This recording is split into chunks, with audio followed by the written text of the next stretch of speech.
बातचीत के दौरान प्रसिद्ध गौ भक्त संतोष श्रीवास्तव ने बताया कि किस तरह गौ सेवा की उन्हें प्रेरणा मिली और किस तरीके से अपने खर्च पर गौ सेवा करते हैं। बातचीत में उन्होंने यह भी बताया कि विगत कई वर्षों से गौमूत्र से ही स्नान कर रहे हैं। आइए पूरी बातचीत सुनवाते हैं। नमस्कार साथियों, मैं अनुपम द्विवेदी भारत न्यूज़ 24 से इस वक्त हमारे साथ जुड़े हुए हैं संतोष श्रीवास्तव, जो एक ऐसे गौ सेवक हैं जो जहां तक हमको जानकारी मिली है कि ये गली में रास्ते में चलते फिरते अगर गौ पाते हैं बिलखती भूखी प्यासी या एक्सीडेंट हालत में, तो उनकी ये सेवा भी करते आए हैं। और कहीं न कहीं एक आजकल के समय में ये ज़रूरी हो जाता है कि आज जहाँ आदमी अपने में व्यस्त है, दूसरे के अपने स्वयं के जीवोपार्जन में व्यस्त है, अपने पालन भरण पोषण में, परिवार के भरण पोषण में व्यस्त है, वहाँ एक ऐसा चेहरा भी यहाँ पे अपने से ऊर्जांचल में मौजूद है कि जो गाय को, सिर्फ गायों की या किसी भी बेजुबानों की सेवा लगातार करते आ रहे हैं। पेशे से भी इनका प्रोफेशनल पेशा भी है, लेकिन ज़्यादातर इन्होंने अपनी, आप देख सकते हैं, इनको देख के अंदाज़ा लगा सकते हैं कि इस उम्र में अपनी, जहाँ पर आदमी सेटल होने के बाद बाल परिवार देखता है, समाज को देखता है, या समाज तो नहीं देखता, कम से कम अपने बाल परिवार में ही केंद्रित रहता है, वहाँ पर एक सामाजिक कार्यों को करते हुए खासकर इनका मेन सेवा गौ सेवा ही है। और गौ सेवा इनकी कहाँ से सीखे, प्राणियों की, बेजुबानों की सेवा इन्होंने कहाँ से सीखे, तो हम इनसे जानने का कोशिश करेंगे कि आखिर ये चीज़ें कहाँ से आई। और भी कई समस्याएं हैं, इनको गौ सेवा करते वक्त कहाँ कहाँ समस्याएं आती है, उस संबंध में हम इनसे जानकारी लेंगे। बहुत बहुत स्वागत है श्रीवास्तव जी हमारे इस चैनल में आपका। धन्यवाद सर, आपने मुझे मौका दिया अपने चैनल पे। आपको एक गौ सेवा की प्रेरणा आई कहाँ से सर?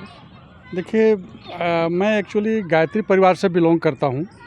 तो हमारे गुरुजी जो हैं श्री राम आचार्य शर्मा जी, उनका एक 16 कार्यक्रम था मिशन, जिसमें कि एक गौ रक्षा भी था। तो मैंने उसी को अपनाया कि भाई गौ रक्षा में ही ठीक रहेगा, क्योंकि बेजुबान जानवरों की सेवा करने वाला कोई नहीं है। तो मैंने उसी मिशन को लेकर चला, जो आज मुझे इस मुकाम तक पहुंचाया हुआ है। आपको इसमें सुकून तो इतना मिलता है कि मैं सब कुछ अपना न्यौछावर करके दूसरे को सुख दे के अपने आप को बहुत सुकून महसूस करता हूं, क्योंकि हम ऐसे जानवरों की और ऐसे पशुओं की सेवा करते हैं जिसको हम गौ माता के रूप में जानते हैं। लोग तो उन्हें जानवर और पशु बोलते हैं, लेकिन मेरे लिए तो वो माँ हैं, बेजुबान हैं, पूरी दुनिया, पूरी सृष्टि उनके ऊपर डिपेंडेंट है। तो उन्हीं का आधार मान के मैं उनकी सेवा करता रहता हूँ। आपको किसी तरीके से शासन प्रशासन कोई सहयोग अभी तक तो कुछ नहीं मिला है। अभी तक हमने 6-7 सालों से रोड पर घायल, बीमार, असहाय गौवंश की सेवा करते आ रहा हूँ अपने निजी खर्च पे। शासन के यहाँ गुहार भी लगाया है, डीएम के यहाँ, एसडीएम के यहाँ, सीओ के यहाँ। कोई भी ऐसा राजनेता, सांसद नहीं है जिसके ऊपर मैं गुहार न लगा के अपनी दर्द व्यथा सुनाया हूँ कि मुझे और कुछ नहीं, जो ऑलरेडी पहले से वहाँ गौशाला है, जिस रूप में ही है, कम से कम 10-20 गायों की रखने की व्यवस्था तो वहाँ पर है। पहले ग्राम पंचायत में चलता था, अभी उसको नगर पंचायत अस्तित्व आने पर उसको नगर पंचायत भी लिया हुआ है। वहाँ पर मैंने कई गायों को पैर काट के ऑपरेशन भी किया हुआ है, लेकिन आज के डेट में आज वो वीरान पड़ा हुआ है। और मैं चाहता हूँ कि अगर वो मुझे जगह ऑथोराइज कर दिया जाए, सिर्फ, बाकी हमको कुछ धन दौलत की ज़रूरत नहीं है, हमें क्यों ऑथोराइज मिल जाए तो हम शहरों की गायों को जाके सेवा करूँ। हम सीधा इनकी बात को हम अपने दर्शकों को, और वहाँ पर शासन प्रशासन जो ऊर्जाचल या ऊर्जांचल के एरिया में आते हैं, तो अपने कैमरे के माध्यम से संदेश देना चाहते हैं कि हो सकता है इनकी बातें आपको समझ में ना आ रही हो, लेकिन ये अनपरा में एक गौशाला है जिसके सिलसिले में हम इनसे बात करेंगे। चूँकि जिस एक और मध्य प्रदेश में गौशालाएँ हैं, हम जहाँ तक जाते हैं तो कम से कम 70% ऐसी गौशाला है जो चालू हालत में है, जहाँ पर गायों को ले जाया जाता है, उनका चारा पानी का प्रबंध किया जाता है।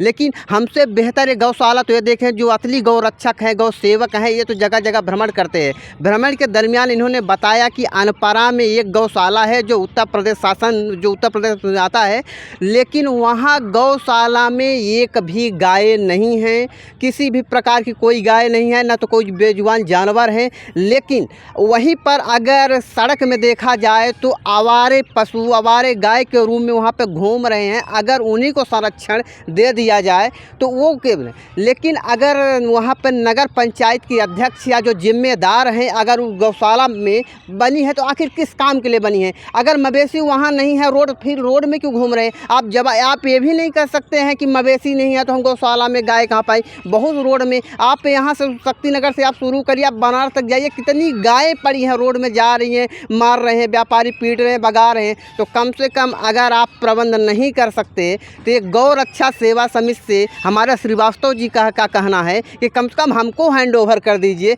हम गाय की सेवा करेंगे, ले जाएंगे। ऐसा ही कुछ है? जी बिल्कुल, हमें और कुछ नहीं चाहिए, धन दौलत कुछ भी नहीं चाहिए उनसे। हम ये चाहते हैं कि जो हमारी दवा पर खर्चा हो रहा है, जो 50-60 हज़ार रुपये पर मंथ दवा पर जो खर्च कर रहे हैं, उसी दवा के पैसे से हम उनके लिए गाय के लिए भूसा का इंतजाम कर लेंगे। रोड पर एक्सीडेंट भी कम होंगी, जान माल की हानि भी कम होगी और सभी सुरक्षित रहेंगे, और मुझे कुछ नहीं चाहिए। तो जी आपने सुना, एक अपने यहाँ से ये जिला प्रशासन से भी चाहते हैं, खासकर जिला प्रशासन से ज़्यादा पास में नगर पंचायत अध्यक्ष भी मामले को संज्ञान में ले सकते हैं। चूँकि गौशाला अगर खाली पड़ी है तो फिर आवारा वहीं पे आवारा के रूम में जो मवेशी घूम रहे हैं और इनके जानकारी में भी है, सबके जानकारी में है, तो उन्हीं को अगर ये वहाँ पर संरक्षण दे दें, या इनके पास ये जो गली गली जो एक्सीडेंट हालत में, ज़रूरत हालत में जो गाय पाते हैं, पशु पाते हैं, उनको अगर ये चाहते हैं कि हमको हैंड ओवर कर दें और हम वहाँ पर इलाज ट्रीटमेंट करते रहेंगे, इनकी एक छोटी सी मांग है। और निश्चित तौर पर ऐसे गौ सेवकों को बढ़ावा देना चाहिए, इनको हौसला अफजाई करना चाहिए, प्रोत्साहित करना चाहिए। क्योंकि वर्तमान में जो शासन भी है योगी आदित्यनाथ जी है, वैसे भी गौ सेवा, गौ माता बोलते हैं, गौ सेवा हिंदू धर्म के पर समर्पित है, तो कम से कम उनसे ज़रूर आशा होगी। और कैमरामैन के साथ मैं प्रकाश कुशवाहा के साथ मैं अनुपम द्विवेदी, भारत न्यूज़ 24।